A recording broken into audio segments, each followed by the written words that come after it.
Garage Chronicles of Grant, episode 10, VW build. Today we get a lot of work done. We get, it's about a 27-minute long video, maybe 25 or so, but we get a ton of work done on the front end of this car. We get it all reassembled again, get the rear suspension in, and I begin bending some brake lines, breaking some bend lines. But just a special shout out to Chris Ratcliffe, who was our second recipient of a shirt. Thank you, Chris, for your comments and your warm wishes and whatnot. Keep them coming. And to the rest of you out there, feel free to leave a comment and let me know how we're doing and give us some other advice as to what you'd like to see for content. But without further ado, let's get started. All right, I'm loving this format of voiceover. So here's the long-awaited seals we were waiting for the front torsion bars. We had originally asked for the rubber ones, but these are the neoprene ones, so hopefully they won't be too squeaky. They go in without too much work.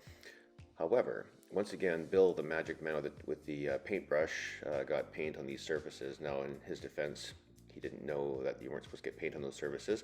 So I spent the better part of 20 minutes cleaning them off, just to get it back to the point where we don't have paint and stuff getting inside there into where all the bearings and seals are.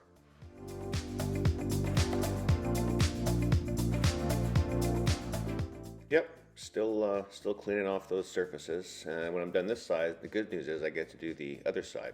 And actually, this occurs more today than I anticipated, because pretty much everything needed to have paint taken off the surfaces, and just to generally have them all cleaned up, and then put fresh grease in where metal meets metal.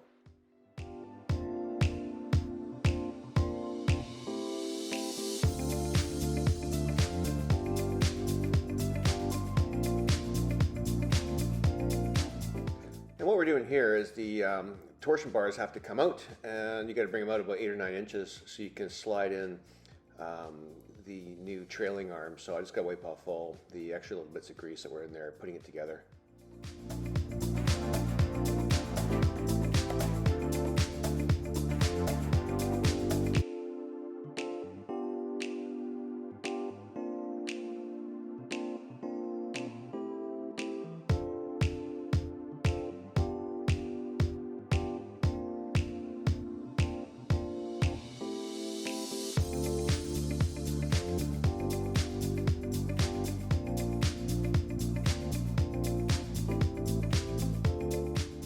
Alright, to you keen-eyed individuals out there, you would notice that the set screw for that trailing arm is at about the 7 o'clock position. That is clearly in the wrong position. It should be in about the 10 o'clock position. What I don't show you in my video here is that I put it all the way in, and then I went to go put the set screw in, and I realized, hey, you dumb idiot, it doesn't go there. So I backed it out, and through the miracle of video editing, voila, here we are with it in the correct spot. And that's a good little tip right there too, is to use a really small nylon tie just to hold the bundle together. Otherwise it does tend to shift on you, and you go to try and put the thing together and it just won't line up.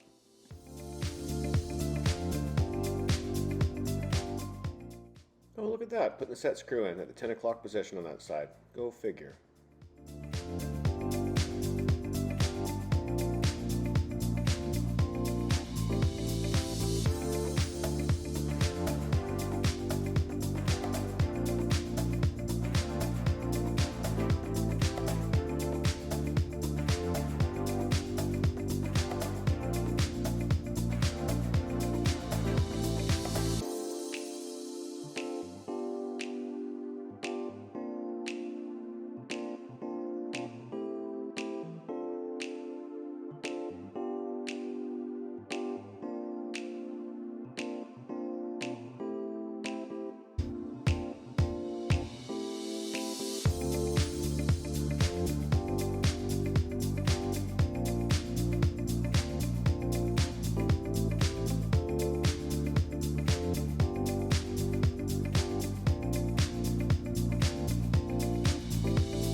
So another satisfying part here, got the front beam put on, got new locking tabs on there, and they're hammered over. I'm just pointing to the flat area there, so that way the top tab that bends over is nice and flat and looks nice and tidy. So just gonna hammer it flat there. I hit myself about 9 times, I think. Yep, there's one I did right there, I think. Perfect.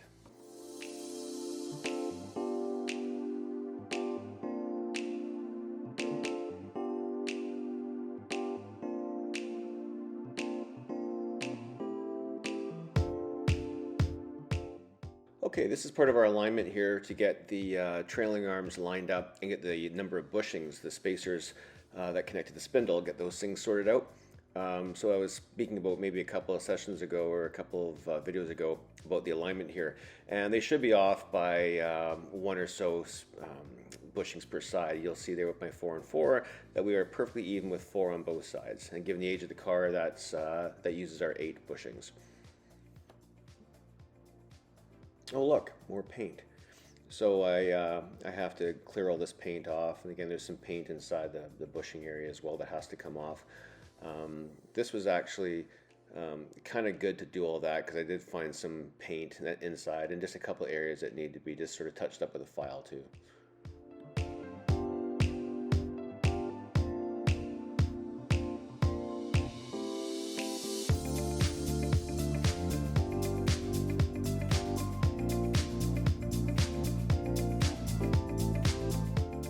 So like I spoke to a moment ago, just getting that little bit of extra paint and just tidying up those that bushing area there where the link pins go into actually worked out to be a good thing.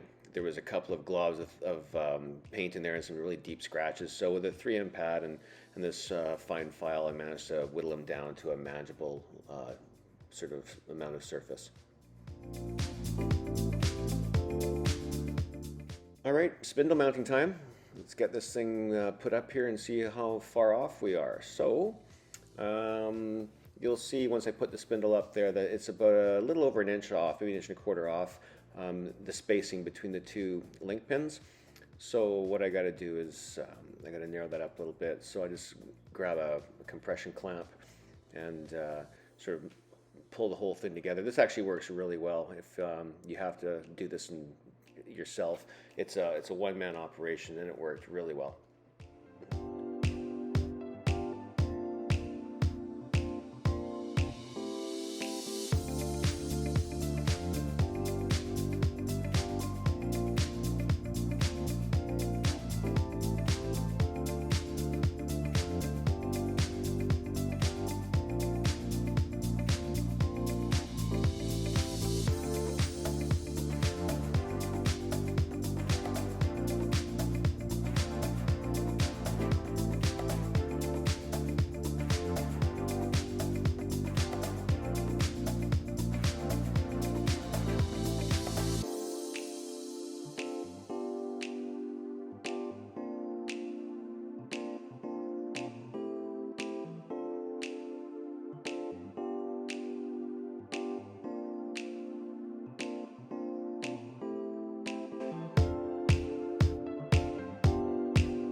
All right, with those all locked into place, let's put these set screws in the center of the beam. There's just one screw that fits into a notch on the leaf set, and there's a little screw that fits over top, sorry, a nut that fits over top of that to lock the whole works in place. This just keeps both leaf spring packs from shifting from side to side.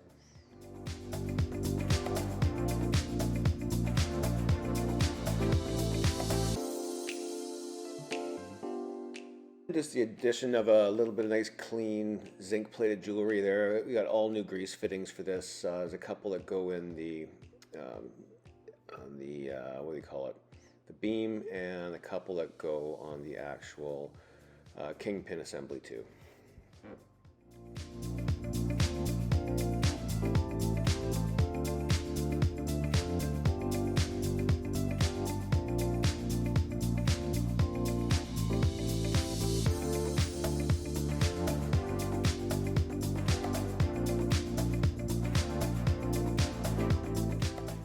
All right, same technique on the passenger side.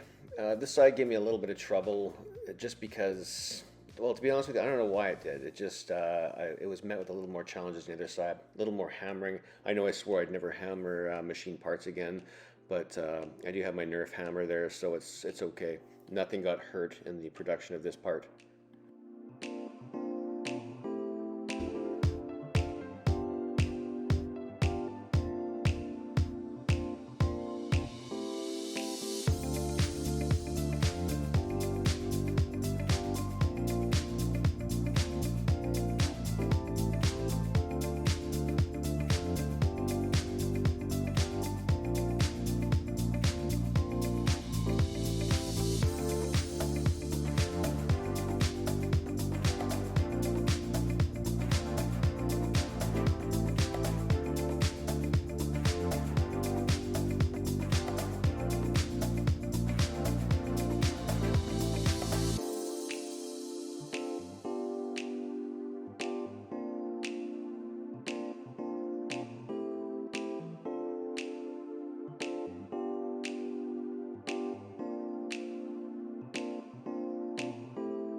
One thing I will point out here, though, is right at the top of, or underneath that blue handle there you'll see on the screen, there's those little washers you see moving around. There's 4 on each side, and there's a little dust cover and a O-ring that fits in there. And there's a little guide slot for that O-ring pack, not O-ring pack, I guess a dust cover, and it has to fit in there, otherwise you squish it. That's what I'm farting around with here, because once you get a little bit of friction on it, it's hard to turn, and then when you don't have friction on it, it turns too easily, so it becomes a little bit of a difficult thing to line up, but it does eventually come together.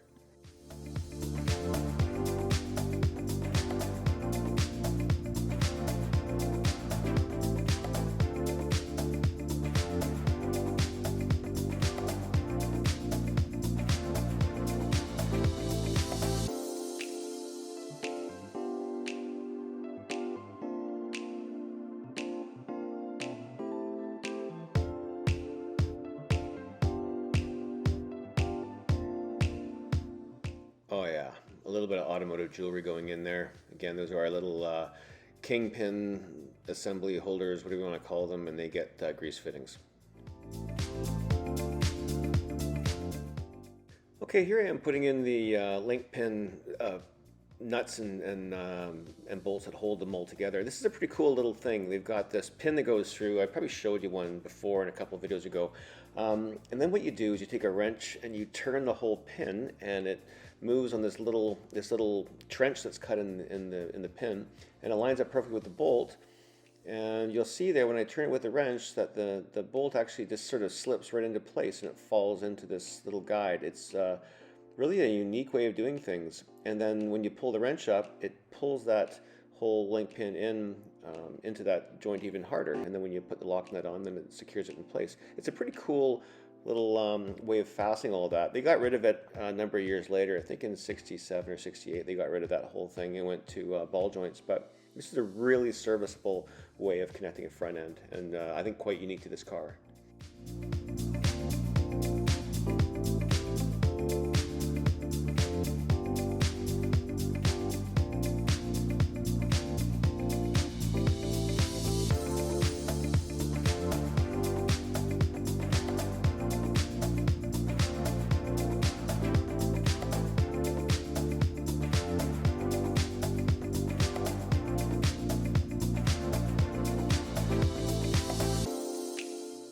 All right, now the back of the car. We got the torsion bars going into the rear assembly there, and then we'll put the trailing arms on, the swing arms on. This is a little bit of messing around. There's these bushings that fit on there. These large, thick. They're about a little over an inch deep, and they are very, very tough to get into place. They require a lot of compression. I end up using those clamps again to do it, and then I have another way of using a very long nut and bolt to sort of pull it in on itself, and then makes it easier for the smaller 20 millimeter bolts to go into place and hold the whole thing together. Again, a little bit of grease is good form here, and even some grease on the actual rubber componentry that I put in there is a good idea. One thing you want to make sure you do here too is I did mark where the swing arms were, and then what we went on to do is sandblast everything and then paint over the marks, which was really unhelpful. So I'm just measuring side to side here to see if we're pretty close, as to make sure I have it in the right spline. It's probably going to require me to take this whole thing off again once the weight of the car is on there and it's sprung, and then to reset them. Again, I'll just go with whatever side looks the right proportion to the rake of the car, and then I'll just adjust the other one.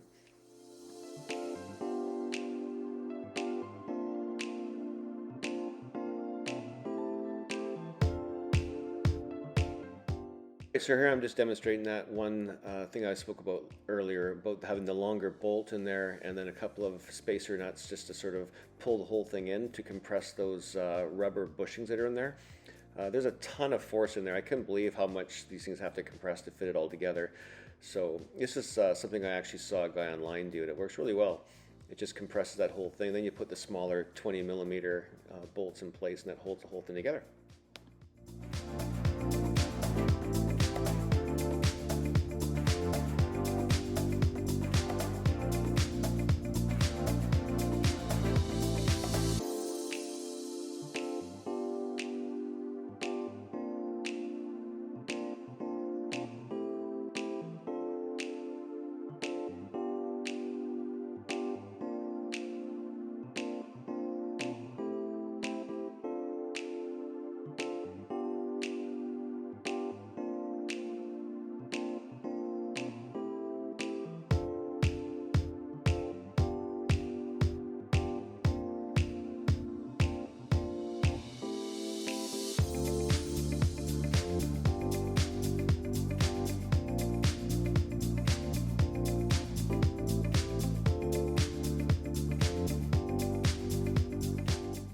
That's the end of our show for today. We got our torsion bars on the cover plates and the trailing arms and everything all put back in place. We've got forward here. We got the shocks in, the front beam obviously, and everything put back in with that. It all looks like it's pretty good alignment, and everything's all been painted with a little bit of black paint just to cover up some of the silver bits, and that's awesome. Thanks for tuning in again, guys. Don't forget to like, subscribe, and leave a comment. Have a good day.